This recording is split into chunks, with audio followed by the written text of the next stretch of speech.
రమ్మ మీ వాళ్ళు ఇక్కడ చదువుతున్నారమ్మా? ఏ ఇయర్ అమ్మా? ఇదే హాస్టల్? ఇదే హాస్టల్. హాస్టల్ అయితే సేఫ్టీ ఉంటుంది అనుకోండి. మేము ఇక్కడ చదువుకుంటారు, వీళ్ళ ఫ్యూచర్ కోసం మేము చూసినాం. కానీ ఇట్లా ఇంత ఘోరంగా వేస్తే కాలేజ్ రావాలి మేము అసలు అనుకోలేదు. ఇట్లా మల్లారెడ్డి ఇక్కడికి రావాలి అసలు అయింది. ఇప్పుడు వార్డెన్స్ అందరు కిందికి రావాలి. వార్డెన్లది పిల్లలు బెదిరిస్తున్నారంట వార్డెన్స్ అందరూ. ఏమని చెప్పారు అంటే ఎట్లా? పాప ఏం చెప్పిందమ్మా మీకు? పాప ఏం చెప్పలేదు. ఇక్కడ ఉన్న వాళ్ళందరూ చెప్తున్నారు ఇట్లా పిల్లలందరూ. మీరు మీ పాపతో ఫోన్ చేసి మాట్లాడిరా? ఎట్లుందంట? అదే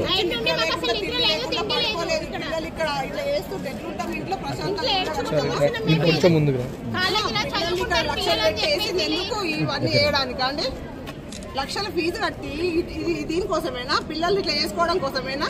ఇంట్లో అల్లారు ముద్దుగా చూసుకుంటాం, ఇక్కడ ఇట్లా చేయడం కోసం అండి ఇదంతా. ఇంతకు ముందుకు ఏమైనా చెప్పిరామా? ఇప్పుడే అంటే చెప్పలేదు. ఇప్పుడే పాప ఫస్ట్ ఇయరే మా పాప. ఇప్పుడే అంటే అసలు ఏం డిమాండ్ చేస్తున్నారు మీరు? దీనికి న్యాయం కావాలి. ఇట్లయితే ఎట్లా? రేపు ఆడపిల్లలకు సేఫ్ లేకుంటే ఎట్లా? పిల్లలు చదువుకోవద్దా? ఎట్లా ఉంచగలుగుతాం మేము పిల్లల్ని? ఇప్పుడు దీనికి ఏంటో ఒక పరిష్కారం దొరికేదాకా పిల్లల్ని ఎట్లా ఉంచుతాం మేము? ఇప్పుడు ఇది అయింది, రేపు ఇంకోటి అయితే ఎవడు బాధ్యుడు? మార్నింగ్ మా రెస్పాండ్ అయ్యారు, ఈవినింగ్ వరకు అసలు ఎవరు హాస్టల్ ఫీజు 1,20,000, కాలేజ్ ఫీజు 1,20,000. ఇవన్నీ ఒక్కసారిగా కట్టించుకున్నారు. మళ్ళీ సగం కూడా కాదు, ఒక్కసారి కట్టించుకొని ఇట్లా చేయడం వీళ్ళకి ఏంటి? వార్డెన్ విషయం లేదో చెప్తున్నారు. వార్డెన్స్ అందరికి రావాలి, ప్రత్యేకించి ప్రీతి మేడం అంట. ప్రీతి మేడం ఇక్కడ ఉండాలి. వార్డెన్ ప్రీతి అనే టాపిక్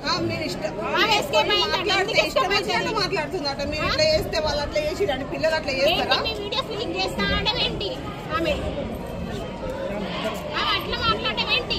ఆమె పిల్లలకి ఎంకరేజ్ చేస్తారా? వాళ్ళక అక్కడ మెస్ లో ఉండే 12 మెంబర్స్ వాళ్ళు ఉండనే ఉండద్దు. 12 మెంబర్స్ మొత్తము వాళ్ళు ఒక్కరు కూడా ఉండద్దు. ఆ పిల్లలకి అక్కడ బ్యాగ్ మొత్తం ఏం చేస్తారో అది చేయించాలి మొత్తం.